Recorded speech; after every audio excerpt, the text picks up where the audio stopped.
So I had my thoughts all laid out for you this morning, and I got it about Tuesday, Wednesday. I knew where I was going, and I wrote all my notes down, like 6 or 7 pages, and I was ready to go. We had been here till about 3, and I just got the oddest sense yesterday that I wasn't going to be able to go the direction that I had written out. Sometimes we have our plans, right?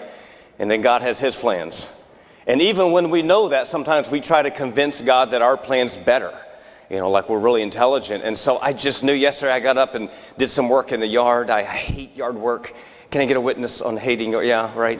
But my wife, she's like, we got to do some yard work. I'm like, that's why I had 5 children. That didn't work. And so we went out and did some yard work, and then she wanted to go swimming. I didn't want to do that either, but I went swimming. But the whole day I was like, I'm not supposed to say what I've already written out. And Bert, as you know, that's very unsettling. I was like, God, can you just give it to me already so I can relax and enjoy my family? And so last night I got in the bed. I'm a kind of a late night guy, and so it was late, and I got in the bed, and I knew what I had wasn't what I was supposed to share. And I was like, but what is it, And God was just like quiet. And I was like, man, I almost called you, Bert, and said, you're up again, all right? Don't eat almonds. And God woke me up this morning about 4 o'clock. And it was so clear. And, of course, my first thought was, why do you have to wait till 4 a.m. on the day of? You have the ability to do it the day before. And so as soon as I woke up, I knew what I wanted to share with you today. So forgive me if it's a little bit heavy. It's straight from my soul. And let me just say this to you. It's more for me than it is for you, okay? My wife asks me all the time, how do you know what to say? And I'm like, if it hits me, then it's probably maybe for you too, all right? So I'm the first in line. If I preach this for me, then we're good, okay? So I got up this morning, and I write a devotion every morning, and I wrote this morning, and I want to just read it to you. I don't typically start with reading, but I want you to hear this. As soon as I woke up, it was clear where I wanted to go. And Chad, you hit on it almost in every song, and it was kind of confirmation for me. And here's what I wrote. I post these on Facebook. I don't know where you are today, and I don't know what you're wrestling with down deep in places that you don't talk about. Can I just stop here for a second and say, church is one of the easiest places to fake it. Can I get a witness on that, right? Let's just be honest. We're church people, and maybe you're new here this morning. Once I get done, come back and give the church another shot, okay? But church, man, it's one of those places where you've had a horrible week and you've argued with your spouse or kids the whole way to church, and you're sweating because you've had these disagreements, and you walk into church and someone says, how are you? And you're like, oh, we're doing great. And then they know you're not, because they've been arguing the whole way to church too. And church is one of those places that is really easy to come in and kind of fit the mold of what we think we should be while we're in church. I'm not saying you air out everything, but I'm saying many times the place that should be the safest is the place that you're the most scared to share what you really think and who you really are. And then I wrote, don't know where you're truly broken, don't know what holds you back, don't know what fears or uncertainties or shame you might have. But this morning as I woke, I was reminded that hope is enough to change anything and everything. And I don't know your story this morning. I don't know any of you very personally. And I don't know what you struggle with in your marriage or in your broken marriage or in your relationships or with your children. I know that I've been married for 25 years, and I know that I have 5 children from 8 to 19. And if you can walk through it, I've walked through it. And sometimes that's not always easy to admit. But we got stuff, don't we? But I'm learning, and I was reminded this morning, and God says, Matt, I have enough hope. The truth is, God can do more in 1 second than you could do in an entire lifetime. But so often, we just lean on us. So often, I internalize everything, and I try to fix it, and I tell God, when I get it fixed, then I'll let you know. And God's like, good luck with that. And I wrote, I don't know what you've given up on. It would be safe to say, would you agree that we've all given up on something? I have a friend that I'm mentoring and I'm loving on, and they're really far from God. And they know better. All of you have friends that know better. This friend of mine grew up in church and grew up the same way I grew up, went to a Christian school, and he knows better, and he's straying. And about 2 months ago, I just laid out this long text to him. And I laid him out. And I was like, I'm done. I've tried to help you and you won't listen to me. You know, you get a little self-righteous, right? So I wrote that. I mean, it was like the size of my hand. And I got done writing it, and I was getting ready to send it, and God just spoke to my heart. And God said, that's interesting what you wrote. I said, you think? It's pretty strong, isn't it? Trying to snap him into line, trying to get him where he needs to be. And God's like, that's interesting, because I wouldn't send you that text. See, the truth is, you can lie to everybody. You can lie to your wife. You can lie to your husband. You can lie to your kids. You can lie to the pastor. But you can't lie to yourself. And I know who I am. And when God said to me, I would never send you a text like that. I only speak hope into your life. Certainly I correct you and I purge your life and I tell you what is wrong and what is right. But I would never, ever throw you under the bus like that. And I said, well, what would you do? And he said, I would give you hope. So I erased that text and I wrote this text. I don't know where your life is going to take you. And I don't know how to fix your brokenness. And I don't know how to help you. And I don't know how to get you to walk back into your family. And I don't know what your problem is, and I don't know how to fix the hurt. But I do know this. Wherever you walk, I will walk with you. If you choose to stay, I will walk with you. If you choose to leave, I will walk with you. If you choose to ignore everything righteous, I will still walk with you. And that was the oddest thing for me to write, because I almost felt like I was participating in his decisions. And I sent that text. Within 30 seconds, he called me and he said, what was that? I said, that was God. Because that's what he would say to you. God has already revolutionized his life. But it's so easy to give up than to do that for me. So I don't know what you've given up on. I don't know what has broken you. I don't know what you've lost. And I don't know how deep your pain goes. It's easy to live devastated and overwhelmed and empty on the inside and hiding that on the outside. Wherever you are at this very moment, there is hope beyond your pain. There is hope that is greater than your circumstance. And there is hope that is more powerful than your doubts, your mistakes, and your past. Choose hope today. And choose hope moving forward. It's where everything changes. And it's when your heart eyes see that God solely is enough. I don't know Bert that well, but we've been hanging out this morning. We've already told 3 jokes. We've laughed. We made fun of the sound room, although knowing they're really in control. I love the music chat was like connected to my soul, and I love you, and I love being here, and I love your pastor, and I love what you stand for here. And often my tendency is I lean on things that aren't the greatest, and I love hanging out with you, and I have good friends, and I love my wife, and I love my 5 kids sometimes, and I love my life and all that God is doing. But I've learned that many times I'll replace God with things that I know better than him, with things that I'm more familiar with. And what happens is my hope diminishes. But there is a God who has hope above all things. It's when my heart eyes see that God, he's enough, he's bigger, he's stronger, and more powerful than all of your stuff. And then I wrote Romans 5:5, I quoted it, and this hope will not lead to disappointment. Why is it so important for you to have hope? And let me just say this, it's not so that you can rise up today and overcome your situation, but it's more so because God has called you to something greater than where you're at. See, where you're at is not where you're going. But sometimes we get stuck where we are and we miss where God's calling us to. About 1.5 years ago, my family went to Lynchburg, Virginia for a basketball tournament with about 150 other teams. We homeschool all of our children, not because of any other reason other than when we moved out west to plant our church, there were really no good schools. And so we decided, my wife's like, I'll just teach them at home. And I'm like, I didn't even know that you could do that. And I was like, honey, that might be illegal. I don't know. And if you get arrested, then they're with me, and I know they're doomed then. She said, no, you can teach them at the house. So they've gone to school, private school, they've gone to public school, they've gone to charter school, so every year they get to choose. So my son was playing in the basketball tournament with 5,000 other people that attended Liberty for this big tournament from teams all around the country. And so we drive to Liberty, and we check in a hotel there that evening, and we're unpacking all of our stuff. And, when you have 5 children and they're all bringing your luggage in, that's like, the hotel's like depressed when they see you coming in and saw all the other people on your floor. And so we were unpacking in the room, and I have a 12-year-old. His name is Brendan, and he's phenomenal, great kid.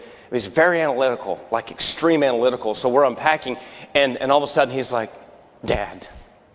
And it was that kind of dad, something's wrong. And I was like, what? And he's like, you're not going to believe this. And I know my first thought was, we left one of the kids. That was my first thought. We've left, and I know which one I don't like the least. So is it that one? And so he said, I hate to tell you this, but I left my toothbrush. I was like, it's not one of the other kids? That'd be easier. He said, no, I left my toothbrush. I'm like, is that what you're worried? He said, what am I going to do? I was like, Brendan, we'll just call down to the front desk and ask them for a toothbrush, and they'll give you a toothbrush. And for whatever reason, that just blew him away. He was like, so you're telling me we just call down there and say, we need a toothbrush, and they give you one? I was like, yeah. And I was like, just hold on. So I go over to the phone. He goes, no. I'd like to do that. Could I do that? And I was like, would you like to call? He said, I'd like to do that. So he picks up the phone. I said, hit 0. He hit 0. And she says hello. And he's like, hi, my name is Brendan Pettit. And we just checked in a little bit ago with my family. I have 4. Brendan, she doesn't need your story. Just tell her you need a toothbrush. And he was like, I was unpacking my stuff, and I realized that I don't have my toothbrush. And I was yeah, I can do that. And he hung up and looked at me, and she said, just come down and get it. So he leaves the room, and he goes to the front desk, and he walks back into the door. I'll never forget his face as he came back into the door. He walked in, he was like, they gave me 2. So we went on with our evening, played a game that night, got up the next morning to go to breakfast, and we were going to go swimming after breakfast because our first game wasn't until 2 p.m. the next day. So we get up at breakfast, and my 3 younger ones are like, when are we going swimming? When are we going swimming? When are we going? I'm like, as soon as breakfast is over. They're like, can we go back to the room and get ready? And I said, yes. So my wife and I are eating, and they take off to the room. About 10 minutes later, my wife and I walk into the room, and my son Brendan is on the phone again. And I'm like, man, he's probably like called China or something. And I was like, Brendan, what are you doing? He's like, not now. And I'm like, no, who are you talking to? He said, I'm talking to the front desk. And I was like, why? He's like, I don't have any goggles.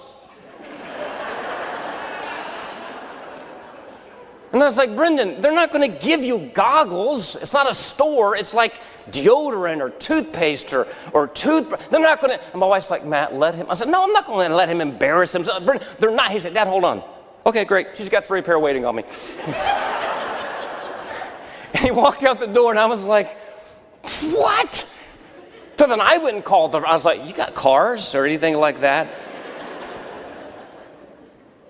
And that's funny, but you know what I thought about? Why did my son call the front desk and ask for goggles? Because he didn't know any better. He just thought the front desk, they got everything.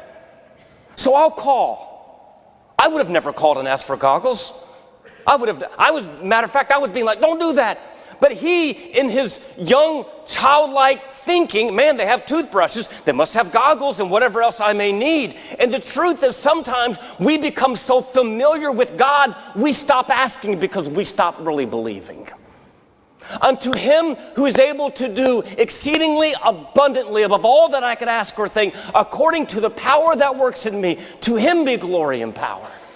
And sometimes we stop asking because we really don't believe. What if we really, really did honestly believe Ephesians 3:20?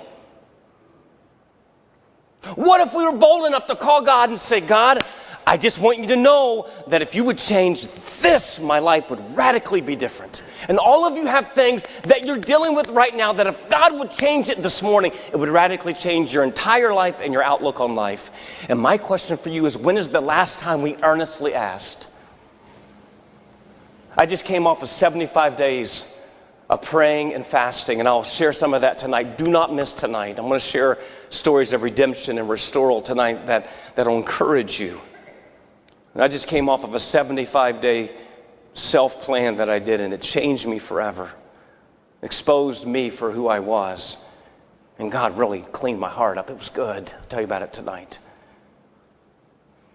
I find that we don't often live Ephesians 3:20, if I'm honest. But I'm finding that Proverbs 13:12, which will be my key for this morning, and I'm almost halfway through my message. I know some of you are thinking he's not even to his text yet. We're going to be here a while. Proverbs 13:12. I love this verse.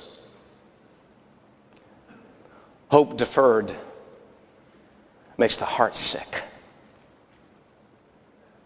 In King James reads, hope deferred maketh the heart sick. But then it says this, but when your desire and your longing is fulfilled, it is a tree of life. You ever just been hopeless? You ever just wondered if, was God done with you? You ever just wondered, God, I've caused so much and I've created so much and maybe this scenario is my fault. And God, maybe I had something to do with that. And as if God won't forgive you if it's your fault. And when hope is deferred, it literally means in this text, in the Hebrew, the word deferred means delayed. Have you ever asked for something that God has delayed you on? Some of you are probably living that right now. It literally means hope delayed. It literally means to sow something and wait on it to come back and to wait on it to bloom. My children will plant flowers or like food. Sometimes my wife will do that with them. I've never done that with them, but they will go plant the seed on like Monday afternoon. We're planting tomatoes, right? And they'll plant tomatoes and they'll go out Tuesday morning and then they'll come back in and say, nothing. My wife's like, it's not going to come right up. But sometimes because of the culture that we live in, that hope deferred makes us sick because we don't want to go through the process of what God's going to take us through to get to where we need to be. Hope delayed, hope sown, desires that you have that you prayed for that haven't happened yet, it can make you sick. And you know what the literal rendering of the Hebrew word sick is? To be disconnected. We've been married 25 years this year. And we argue sometimes. And we don't get along. And to my detriment, she is always usually right. And that drives me crazy. Have you ever realized she's right, like in the middle of defending what you think is right? And try to weasel out of that. We've had disagreements and we've had moments where it's been more difficult. When our kids were all under the age of like 11, yeah, things weren't easy.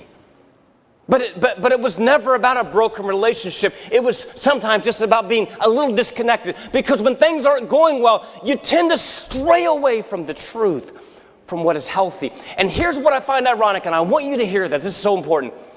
Do you know who wrote, hope deferred makes the heart sick? Solomon wrote that.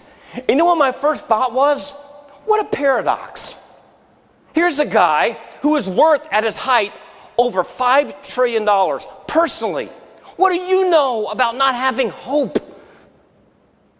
Solomon had everything you could ever want. At his choosing, at his behest, he said it, he got it. And here is that man saying, hope deferred makes the heart sick. Why? Because you will not find hope outside of Jesus Christ. You just won't. You can look and you can try and it will last for a while, but hope only comes when you are connected and walking with and learning from and growing in Jesus. But it's so hard because I want it now and I want things to be right now and I want all my relationships to be smooth now. My son is on a 3-month missions trip in California. And man, I'm missing him. We've never had a child gone for that long. And when I called him after the first week, I was like, have you met anybody? Because he's serving with about 150 other college students at this retreat center. He's serving families and young people. And I got on the phone with him and we're FaceTiming him. And I was like, how's it going? He's like, it's going good. And I'm like, have you met anybody? And he was like, well, yeah, I've met a lot of people. I'm like, well, who you close to? Like, who you hanging out with? He's like, well, I've just really been working. I'm like, I know, but like, what are you doing in your downtime? Like, what game? You playing ping pong? You're going golfing? He's like, no, we're just kind of working. And I was like, So you don't really you're not best friends with somebody yet, like you're going to hang out with them for. So we got off the phone and my wife was like, why are you asking him about who? And I was like, I want him to engage with people and have fun, and I want this to be a memory for him. She's like, he's not you, he's me. If we go to a gathering of 100 people, you will meet all of them, Matt. I'll meet 2 of them and we'll go deep. You will meet all of them, you'll be friends. He's not he is working, he is structured. And what I learned was I want him to feel like I feel and do what I want him to do. And I have my plan for my son. God's like, thanks, but I got that covered. We want what we want, and when we don't get that, our heart becomes sick and becomes disconnected. And then it says this, and then I'm going to close with 3 application points. Hope deferred makes the heart sick, but when the desire is fulfilled, it is a tree of life. I just find this so powerful. I'm not a farmer or anything. I've been going to Africa, and you'll hear about that tonight. I've been to Africa 9 times in the last year and a half. It's been phenomenal and totally outside of my wheelhouse when it comes to skill mix and stuff. But we spend a lot of time outside looking at stuff and helping people, and I'm just not good at stuff like that. So when I read this verse and it says, hope deferred makes the heart sick, I get that. And then it says, but when a desire is fulfilled, it becomes a tree of life. I don't get that. So I began looking at it, and it just seemed like it was so far apart. Well, what does it mean that when hope is deferred, your heart's sick, but when the longing is fulfilled, it becomes a tree of life? And then I learned 3 things that God taught me, and I'm going to give them to you, and then we're going to close. Number 1, and I'm going to get to the tree of life part here at the end, but let me give you about 3 thoughts, okay? Number 1, hope is at its greatest when your pain is at its worst. And that's not popular. And I know there may be another way to say it, but I want you to know some of you are going through some stuff right now, and you don't you feel like it is the worst, and it is almost the end, and what you thought your life was going to be at 30, it's not, and at 40, and at 50, and at 60, and you're thinking, it's the end. No, it's not the end. Many times it's often the beginning. If you still have a pulse, if you're still alive, can I just say this to you with firm conviction? And I would never back up on this. If you're still breathing, your future will be way greater than your past. Your greatest days are to come. When we moved out west to plant our church, my mom, I'll never forget my mom when I told her we were moving to Las Vegas to plant a church, and she was real quiet. And I shared with her the vision, and when I got done, she said, do you think you could pick somewhere closer? I was like, well, we've already decided. She's like, what about South Carolina? That's not far away. I was like, no, Mom, we've already decided. She's like, it's so far away. I said, I know, and I'm going to miss you like crazy. Of course, coming, the son saying I'm going to miss the mom is way different from the mom saying I'm going to miss you, son, correct? Because I had no clue. I do now that my son's gone. But you know what I told my mom? I said, Mom, you know you love me so much. And I was a idiot kid. Tons of energy, all over the place. Nothing's changed. And man, I was a handful. And I said, you love me all my years. You drove me to all those games, and you gave me Jesus and walked that road for me. Mom, do you understand that everybody that I reach for the remainder of my life is your fruit? When I moved to Las Vegas and plant my church, everybody that I encourage, everybody that I love, everybody that I win to Christ, everyone that I influence, everyone that I help, that's your fruit. And you know what my mom said? That was such a revelation to my mom. She goes, are you sure that's true? I said, yes, it's in the, and I gave her a couple of scripts. She's like, when you leaving? My mom bore more fruit in the last 5 years of her life than she did the previous 70. Why? Because God's never done with you. And some of you think it's the end, but I will tell you, when hope is its greatest, when your pain is at its worst. Why? It's then that you realize that you don't have the answer. Do you know when you realize that you don't have the answer to raising kids? After you have them. Before I had children, I was like, I got to help some people with their kids. And then I had children, I'm like, what did we do? When you realize that you don't have the answer, and when you realize that you don't know which way to go, that's when hope is at its greatest, because you're now removing yourself out of the equation. Because in you dwells no good thing. Matt, are you sure that that's true? Think about the cross. Christ's greatest suffering provided our greatest hope. Do you remember when Peter tried to walk on the water, and he did for a couple of steps, and then he like his eyes were on Jesus, and Jesus was allowing him to walk on the water, and he was focused on Christ, and all of a sudden, when he looked away,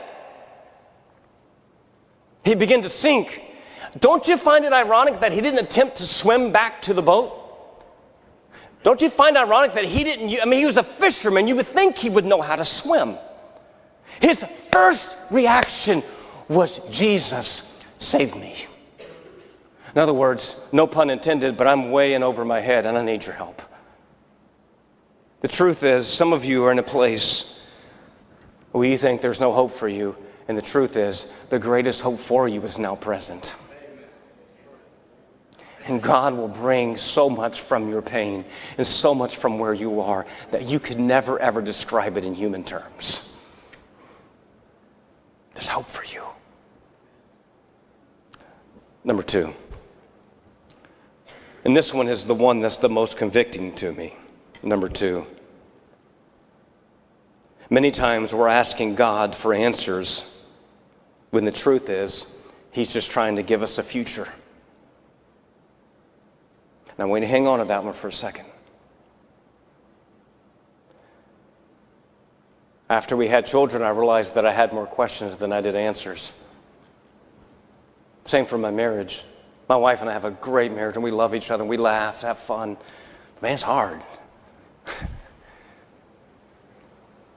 And sometimes I ask my wife, why? Why are you thinking like that? She'll explain it to me. And I'm like, that did not help. Or more often than it's like, can you explain to me, Matt, why you're thinking like that? And I'll explain it to her, and she'll be like, that did not help me. We want answers, right? We want to know. We're very controlling. We are control freaks. We want to know the details. And God's like, you can't handle the details. Even if God gave you the answers for where you walk, you still would not understand them.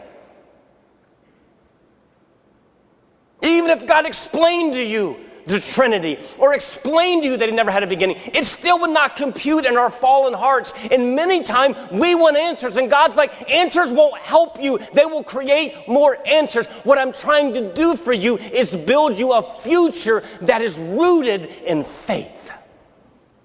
Because wanting answers means I want to know, and wanting to know means I want to trust in what I know about where I'm at, not trust in God about where I am going.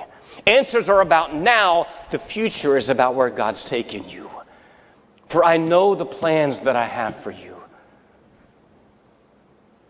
Plans that aren't to harm you. Plans to prosper you and give you a future. Don't raise your hands, but how many of you need some answers right now to what you're going through? You're like, how did this happen? Have you ever come to a place in your life and like, how did we get here?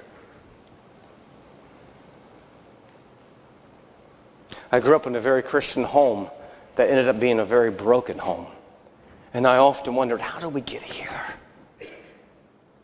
Do you think it would have helped me if God would have answered that? No, what God says, my grace is sufficient, and in your weakness you will find my strength.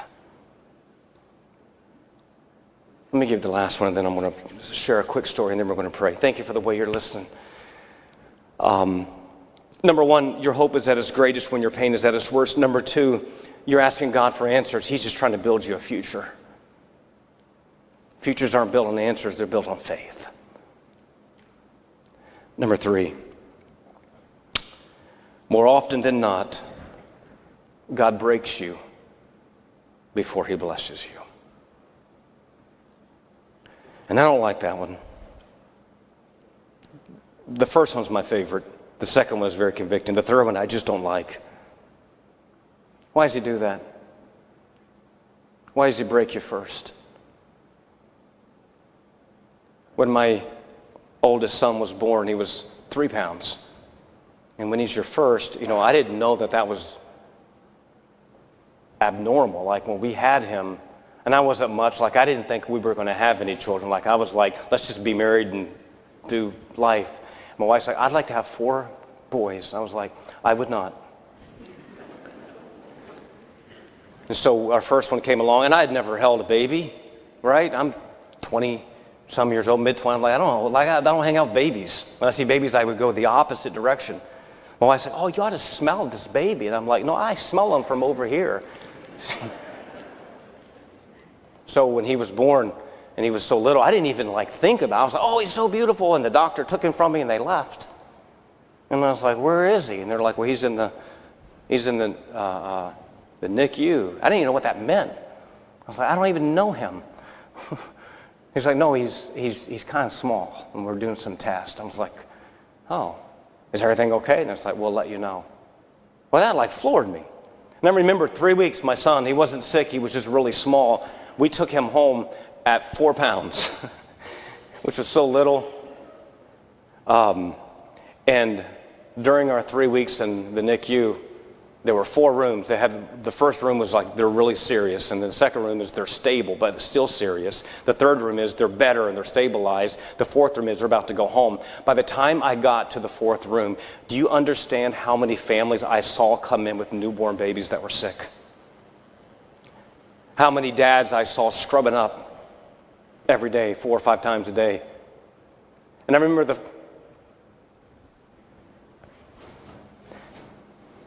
the hopelessness of being in that scrub-up room for the first time by myself, scrubbing my hands to go see my son. It was so lonely. And I have faith, right? I was a pastor. 3 weeks later, I'm scrubbing up. I look over, and here comes a young kid scrubbing up. I'm like, hey, you just have a baby? He said, yeah. I said, how's he doing? He's like, I don't know. I said, guess what's going to be okay. I just walked through that. When your kid's sick, emotionally, spiritually, physically, mentally, you're sick. Sometimes God allows you to walk through stuff so that he can show you his grace and his hope. But then the tree of life comes to mind. Do you understand that before a tree bears fruit, its seed has to be broken? It's easy to be arrogant. It's easy to strut. When you're on the mountaintop, it's easy just to strut. But when you're in the valley, man, you have nothing left. And God says, when I fulfill your desire, when you get your hope back, when you see me begin to move in your life, you become a tree of life. Why? Because you're not bearing fruit for yourself. You're bearing fruit for other people to see and to grow and to find comfort. Sometimes God allows you to walk through things not for you, but for somebody else. Some of you are being broken right now, and you don't know why. I'm telling you this. The purposes that God will serve in eternity because of what you're going through, you will never understand, but one day you will be so grateful for. So what do we do now, though? All right, let's call a timeout and close the message. What do we do now, though, when the hope's deferred? What do we do when we don't know what to do? It's a big question. I'll not answer that before I close. But I will close with a story that'll answer it partially. Rachel, will you play for me? I know she's going to come and play. I'm going to close with this. About 4 or 5 years ago, God burdened me about my prayer life. It's hard to pray, isn't it? I'm so energetic, and I got so many ideas running through my head. I'll like bow to pray, and like within 10 minutes, I'm winning the World Series for my favorite baseball team. Or my kids have interrupted me, or I'm thinking about the bills. And so God was like, you really need to learn to pray. And the only thing that I could find to help me was I just began to pray for other people. I began to pray and pray and pray, and my prayer list, some of you know the story, it grew to over 1,000 people that I pray for. I love it.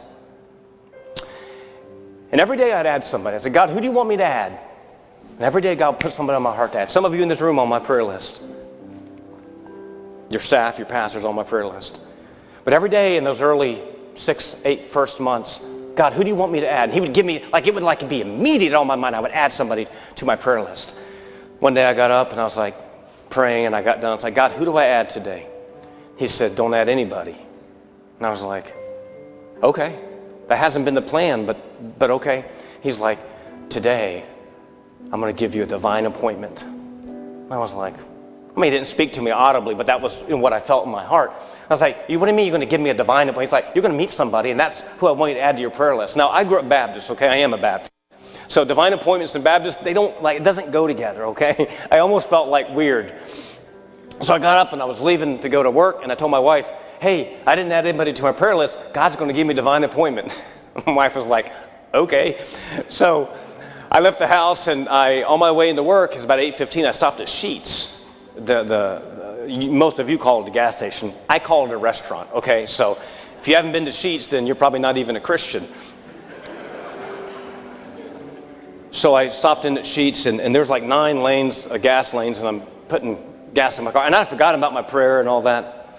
And I was pumping my gas, just thinking about my day. And all of a sudden, I heard, excuse me. And I was like, I popped around, and there sat this kind of shorter Hispanic gentleman, and he said, you help me. And I was like, you want me to help? He said, you help me. And I was like, okay. So he just turned around and walked away. So I just followed him. I turned the nozzle off, and I just followed him. And he walks around to where about 4 lanes over, and he comes around to where the monitor is where the gas is, and he just points at it. And I was looking at it and said, do you want a car wash? And I was like, what? And he didn't really speak good English. He's like, I don't know. I was like, do you want a car wash? And he was like, I was like, oh, he can't get to the pump because of that. Sometimes they start with that question. And I said, do you want a car wash? He's like, So then I realized he doesn't really know English, and I don't know Spanish, and I used to think you could just put like E-E-E-E-O-O-O-O on the end of every word, and that would, so I was like, car washio? Do you want a car washio? And surprisingly, that did not work, And I was like, man, how am I going to do this? So my next thought was to act out. I'm like, so I went over to his car, and I was like, car wash, clean your car. And he's like, no, you don't. And I was like, no. Do you want to clean the car like this? And he's like, oh, no. I was like, great. It only took about an hour. So I go up and I click no. And like as soon as I click no, the next one came up, zip code. And I was like, oh, man. I was like, Zippio Codio? I don't know. And he looked at me. So I drew an air map and like I was like, I live here, and me drive home to here, and like an Indian, me drive home. And so he's like, I said, you, and I drew out Raleigh. He said, oh, I said, oh, it was Zebulon. He said, oh, he said, me, Wyndham. I said, oh, you live in Winton. So I know the zip, so I put the zip code in, and boom, it came up, pump your gas. I'm like, we're good. He's like, great. I was sweating like crazy. So I walked back to my car, and about halfway back to my car, God said, that's your divine appointment. And I was like, you're kidding me. He doesn't even speak English. He's like, no. And I said, no, I think you're off on this one. Have you ever prayed for God to do something, and then he does it, and you tell him, that's probably not right? So I'm back at my car, and I'm pumping my gas, and God's like, you need to, because what I would do for my divine appointments, and what I would do for the people that I add to my prayer list is I would go tell them, my name's Matt, I'm a pastor, and God told me to add you to my prayer list, and I'm going to pray for you every day for the rest of my life. And so I'm pumping my gas, and God's like, go tell him. I'm like, but I don't want to tell him. That is weird. He's going to think I'm weird. Because God was like, we already know that, Matt. It's been, man, you know how it is when you know you're supposed to do something. And what's ironic is I'm like the most personal, talkative, like I don't ever meet strangers. And I was so nervous. I don't know why. So I just kind of, I was hoping maybe he was gone. I looked over, nope, he's still there. He was like, I was like, hey. So finally I thought, man, if I don't do this, it's going to nag me forever. So I left my car again, walked back over there, and I came around the pump, and he saw me when I walked around. He was like, me help you? I was like, no. I said, listen, and I tried to do it as best I could. I said, my name is Mateo. I know that's Spanish. And he said, okay. And I said, I am a pastor. And when I said that, everything just changed. And I said, I pray every day, and God told me to tell you that I want to pray for you every day. And the look on his face, he just started crying. And I was just like, it was instant. I didn't know what was going on, but I knew something had changed. And even with the broken language thing, and he came over to me and he put his arm on my shoulder. He said, Mateo, I am a Baptista missionary from Mexico. I am home on furlough, and we are broken. And God sent you to me. And I looked over in the front seat of his car. His wife's inside the car in the window, and she's just bawling. I have no clue why she's crying, because the windows are up. She's probably crying because I was back. She's like, oh no, he's back. And he gave me a hug, and he said, thank you. And I said, can I have your name to pray for you? He said, yes, I'll give you my passport. I was like, no, I don't want your passport. I just want your name, and so I'll take your credit card, but I don't want your passport. And he pulled out his passport, and I wrote his name, Eliasib. I don't even know his last name. And on my prayer list, it says, Eliasib, at Sheetz gas station every day. I pray for Eliasib at the Sheetz gas station. And one day, I will cross over heaven, and I will see him. And I know that in the midst of his brokenness, God directed me on my knees to him. And some of you think you're lost this morning when it comes to where you are with Jesus, but the truth is, you're right where you need to be. He hasn't given up on you. He hasn't given up on your kids. He hasn't given up on your marriage. He hasn't given up on your finances. He hasn't given up on your internal insecurities. He will bless you through the pain and allow you to bear fruit that changes lives all over the world. Would you do me a favor? Would you just stand up right where you are all over the building? I want you to just look up here, and we're going to close. I was going to play this song for you, but I didn't want to do that. There's a song that I've been listening to all week. I just heard it Wednesday. It's by a guy by the name of Stevenson. I can't remember his first name. And it's called With Lifted Hands. And I heard it Wednesday, and it just struck me. And on the way here this morning from Raleigh, or from Clayton, where I live, all the way, and me and my two youngest ones who are with me, we listened to that song. I had it on replay. We probably listened to it 40 times. And it talked about when you don't know what to do, you just surrender. Just hands up, lifted hands. God, I bring you all my stuff. Because I don't have answers. If you came up here and told me your problem, I wouldn't have an answer for you. I might give you some advice, but listen, my advice doesn't compare to the comfort and hope of Jesus Christ. It just doesn't. So I want to encourage you this morning. I'm going to pray, and then I'm going to let Rachel just play. Just come. You don't have to physically lift your hands, but I'm saying when you come, whatever you got, here's where you start with it. Just let it go, because you're trying to fix it, and you can't fix it. It's not yours to fix. It's yours to abide and give back to him and let him fix it. Father, thank you for these special people in this special church.